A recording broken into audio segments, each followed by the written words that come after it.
Bonjour à tous et bienvenue dans cette vidéo d'analyse et de débriefing sur le Dow Jones. Alors d'abord, si tu n'es pas encore abonné à la chaîne, surtout n'hésite pas, ça te permettra d'être averti pour toute publication de nouvelles vidéos, que ce soit des vidéos d'analyse, de débriefing des systèmes Full ou de formation gratuite. Et si tu aimes le travail qui est fait, surtout n'hésite pas à me laisser un petit pouce bleu, voire un commentaire sympathique et si tu veux vraiment me soutenir, en bas dans la description, tu as, mon lien Tipeee. Donc c'est une façon de permettre aux personnes qui développent leur chaîne, d'être, soutenues, financièrement, pour le contenu gratuit, qu'ils offrent. Seulement, bien entendu, il n'y a rien d'obligatoire, c'est sur le bon vouloir de chaque personne. Allez, sur ce, c'est parti. Donc au niveau de l'analyse du Dow Jones, on avait eu une belle configuration ici avec un beau chandelier ce 8 janvier. Et derrière, tout simplement, ce qu'on observe pour l'instant, c'est une temporisation donc sur la borne haute de ce canal ascendant. Donc, au niveau du décompte Elliott, pour l'instant, il n'y a rien qui change. Donc, je suis toujours avec une priorité sur le décompte avec une vague 1 terminée ici, 3 temps pour une A, 3 temps pour une B, la B pouvant ne pas être encore terminée, donc un dernier petit plus haut, donc une extraction du canal avant une réintégration, pardon. La cassure de ce dernier plus bas ici significatif autour des 30 800 avant de entamer tout simplement une petite correction technique qui pourrait nous amener à combler ce gap, ce grand gap resté ouvert ici du 9 novembre. Alors juste un petit point rapide sur l'horaire au niveau du cash, voilà la structure dans laquelle nous sommes actuellement. On a eu ici depuis les derniers plus hauts, une structure baissière ici a priori en 3 temps, hein, donc A, B et C. Et puis derrière, on latéralise de nouveau dans ce biseau ascendant ici. Donc voilà, ce type de figure a statistiquement une orientation baissière, donc avec une cassure ici par le bas. Donc voilà, c'est celle-ci que l'on va attendre. Euh, et on va tout simplement attendre confirmation de la part du marché parce que dans un marché où vous avez des chandeliers comme cela, c'est pas évident du tout de pouvoir trader. Donc voilà pour l'analyse au niveau du Dow Jones. Notez ici que par rapport à ce point haut là et à ce nouveau point haut là, donc ce sont des mèches, hein, vous avez pour l'instant l'indicateur ici, bon là c'est le RSI cette période, qui entame une potentielle divergence qui sera confirmée bien entendu par le break de ce biseau. Allez, c'est parti pour le débriefing du système Full King. Donc on s'était arrêté de mémoire à la journée 2. Lundi 11. Alors, lundi 11, c'était ici. Donc là, on avait fait ça, ok, tout était terminé. Alors ici, on a une boîte qui n'est pas breakée, une nouvelle boîte qui n'est pas breakée. On a ici un achat sur break de boîte qui aurait dû manuellement pour le moment être filtré. Pourquoi? Parce qu'il est sur la zone haute ici de cette ancienne boîte et donc vous avez ici une zone de résistance. Donc ça, on est en train de travailler dessus pour intégrer ce genre de filtre de manière automatique et vous voyez hein, le résultat derrière c'est quoi? C'est un stop à 97 points. Ensuite, nouveau break de box ici, donc on va rechercher la mise ABE. Derrière, on est stoppé ABE ici. Et voilà qui termine la journée de mardi. Hop là, alors la journée d'hier qui était une journée extrêmement mauvaise.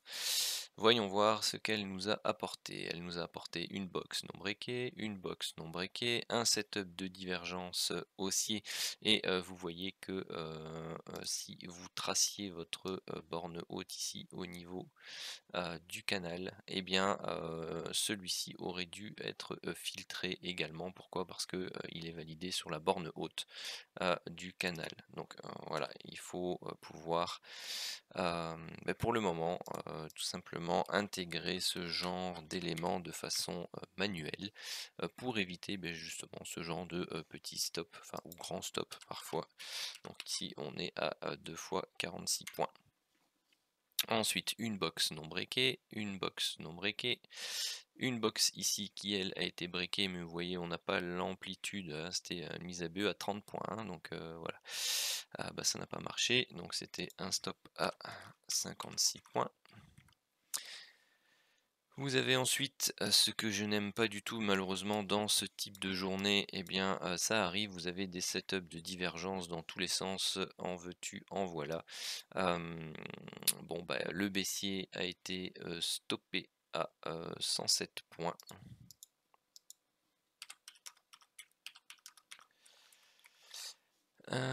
Le haussier qui est ici, je pense qu'il n'a pas encore. Bon, vous avez le deuxième baissier hein, derrière qui a été stoppé à moins 68. Hein, comme ça, hop, on l'a fait également. Et le haussier qui était ici, donc lui pour l'instant il a été rechercher son TP1. Hop, oups, pardon. Il a été rechercher son objectif 1 ici, tout juste à 104. Et au mieux, il sera à BE. Pourquoi? Parce que l'entrée est ici. Ici, hein, pardon. À 31 900. 31 100. Donc dans, on va dire 55 points, il est à BE. Donc pour l'instant, on va le considérer comme s'il était à BE. BE pour break-even.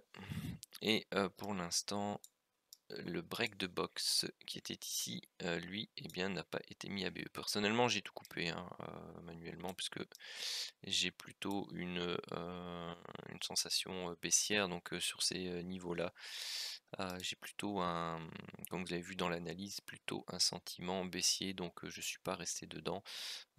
Ici, donc, bon, il n'a pas encore été mis à BE. Et là, il s'approche, donc bon, 88 points, ça me semblait beaucoup. Donc ici, avec ce gros chandelier rouge, personnellement, eh bien, je m'en irai. Donc pour l'instant, celui-là, je vais le compter comme si il était stoppé, et c'est un moins 145. Voilà ce qui nous fera une une journée qui eh bien, sera pas sympathique du tout.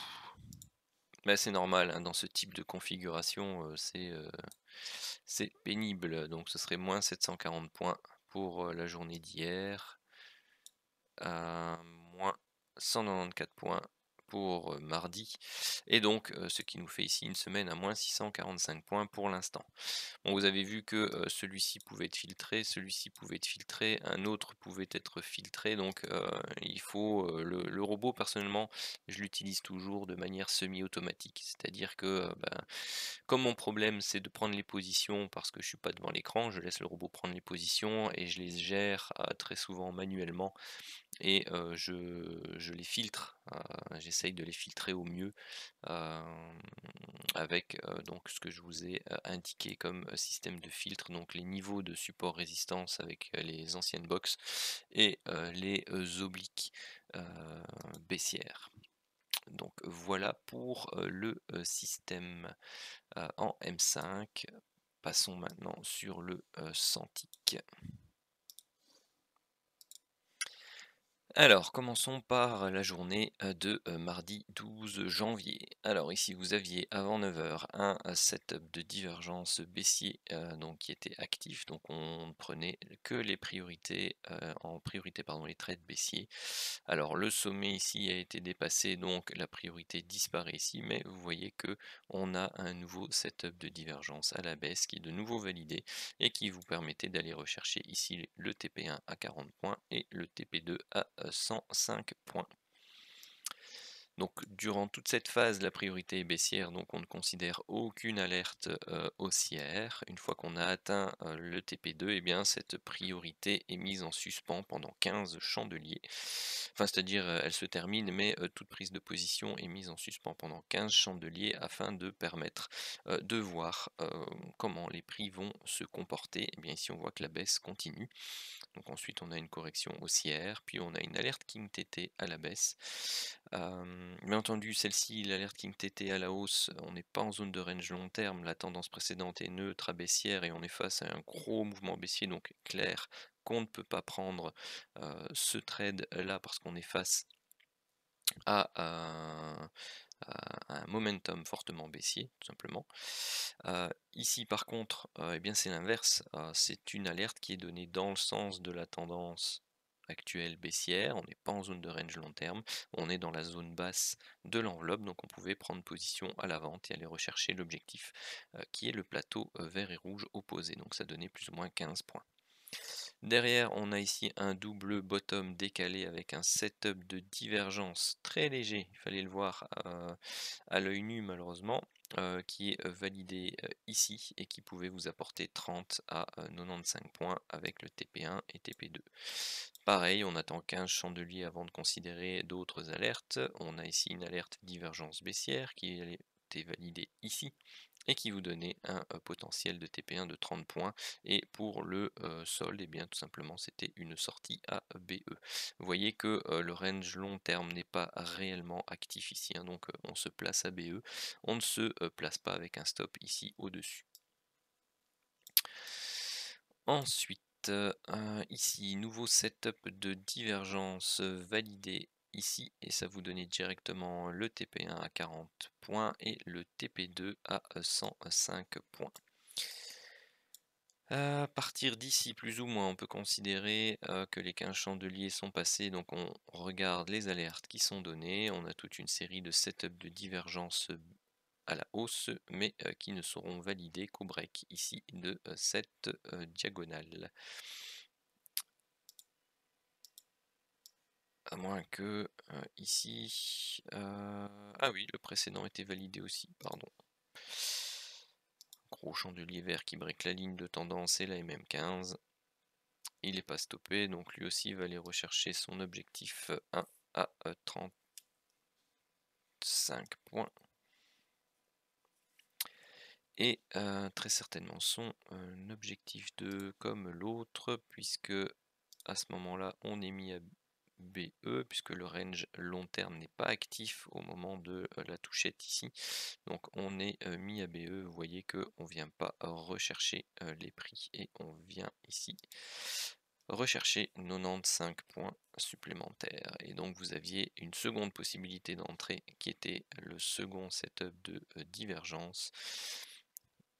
Hop, qui était donc celui-ci. Boum. Qui donnait son TP1 à 40 points et son TP2 à 100 points. Ensuite, on doit attendre à partir d'ici 15 chandeliers. Donc ensuite, une fois qu'on a attendu ces 15 chandeliers, eh bien, on check les différentes alertes. Donc là, il n'y a rien, il n'y a rien. Pas de priorité baissière. Alors, celle-ci, je ne l'ai pas considérée. Tiens, hop. Donc vous avez ici la divergence haussière dans le sens de la tendance en zone haute, il n'y a pas de priorité.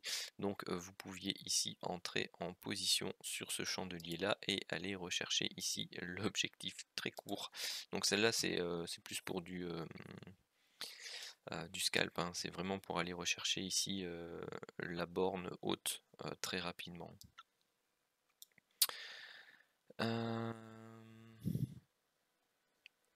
Ok, donc là on a les setups de divergence baissier qui est validé ici. Donc on va rechercher ici son objectif 1 qui est de 30 points. Vous voyez si le range long terme est actif, donc on peut positionner notre stop ici juste au-dessus à plus ou moins 30 points.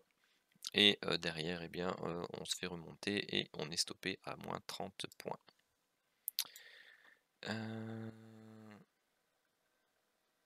donc on est invalidé ici, donc on regarde, on n'a plus de priorité. Là, on n'est pas en zone de range long terme, donc le range long terme, c'est les points bleus, hein. On regarde la tendance, précédemment haussière à neutre, donc on se met pas face à cette tendance.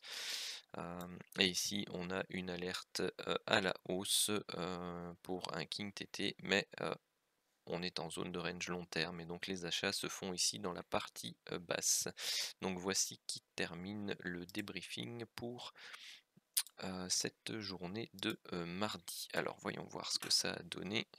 40 plus 15 plus 30 plus 30 plus 40 plus 40 plus 30 plus 35 plus 15. 1, 2, 3, 4, 5, 6, 7, 8, 9. 9 trades gagnants, 0 perdant, 0 BE. Et là, on a 105 plus 15 plus 95 plus 105 plus 100 moins 30 plus 95 plus 15. Eh bien, ça rattrape bien la journée précédente. Donc on a un BE et un stop loss, donc ça fait 7, 1 et 1. Voilà pour la journée de mardi. Alors ensuite la journée de mercredi 13 janvier, donc si on retourne un peu avant 9 h, vous voyez qu'ici on avait des setups de divergence qui ont été validés, donc on avait une priorité baissière tant qu'on n'a pas fait un nouveau plus haut ou qu'on n'a pas atteint la borne opposée de l'enveloppe. Donc ici la première alerte qui va dans ce sens, c'est celle-ci. En plus on est en zone de range long terme, ce qui favorise la possibilité d'aller rechercher la borne opposée, et nous sommes dans la partie haute de l'enveloppe long terme qui est définie par sa borne haute ici et par sa borne basse ici. Et bien entendu sa borne centrale ici avec sa zone de flottement, donc de neutralité, la bande grisée. Ici on pouvait aller rechercher l'objectif théorique qui est la bande verte et rouge opposée. Donc c'était plus ou moins 30 points. Maintenant si vous étiez dans l'optique d'aller rechercher bien tout simplement la continuité de ce setup de divergence, rien ne vous empêchait de considérer que ceci était votre entrée pour le setup de divergence et d'aller rechercher un premier objectif ici et un deuxième objectif là-bas. Donc la priorité se termine ici puisqu'on a touché la borne opposée de l'enveloppe et on doit attendre 15 chandeliers avant de considérer une autre prise de position ou une autre alerte. Donc ici, bon, théoriquement, c'est 30 points et puis vous pouviez éventuellement aller rechercher plus. Ensuite, les prochaines alertes, c'est celle-ci. Nous ne sommes pas en zone de range long terme, on considère la tendance précédente neutre à baissière, donc on ne peut pas entrer en position. Ici, vous aviez un setup de divergence haussier qui a été validé ici, puisque maintenant on est assez loin malgré les mèches qui se trouvent là. Donc on pouvait aller rechercher ici son TP1 à 20 points, et si on était très patient, puisque comme le range long terme est actif, on a notre stop qui est ici en dessous quelque part, et bien qui n'est jamais recherché. Hop. Et puis voilà, on pouvait aller rechercher l'objectif du TP2 là-bas à 95 points. Pareil pour ce setup de divergence suivant, et bien on était validé ici, on allait rechercher le TP1 ici à 40 points, et derrière, bien même patience, on pouvait aller rechercher le TP2 à 115 points. Là-dedans, un beau triangle, rien à faire avec la méthode, du moins pas avec ses règles de base. Ensuite, donc à partir de là, on attend 15 chandeliers avant de prendre une autre alerte. La première alerte qui vient, c'est celle-ci, alerte King TT en zone haute de l'enveloppe. On n'est pas en zone de range long terme, on est neutre à haussier, hein, avec cette belle hausse là. Donc on pouvait entrer en position et aller rechercher son objectif ici à 15 points. Ensuite, eh bien là-dedans, plus rien de spécial, pas de priorité de quelque nature qu'elle soit. Et puis derrière, eh bien, il n'y a plus rien à se mettre sous la dent. Bon, après celle-ci, on n'est pas en zone, mais il y a le setup de divergence qui demande à être validé, et il est validé ici à 21 h 32. Donc voilà, je ne le considère pas, mais sachez qu'il a donné son objectif 1 et son objectif 2 ici, qui faisait, parce que je sens que vous êtes curieux comme moi, qui faisait 25 points et 95 points. Voilà, alors la journée du 13, si je mets pas le égal, ça va pas aller. 30 plus 20 plus 40 plus 15, 4, 0, 0, ça faisait donc 105 points. Et ici, donc on avait 30 plus 95 plus 105 plus 15 et 4, 0, 0. Voilà qui nous faisait deux belles journées. Donc vous avez vu, hein, c'était deux journées compliquées pour le M15, mais par contre pour le Cintiq, c'était deux très belles journées. Donc on faisait plus 1125 points.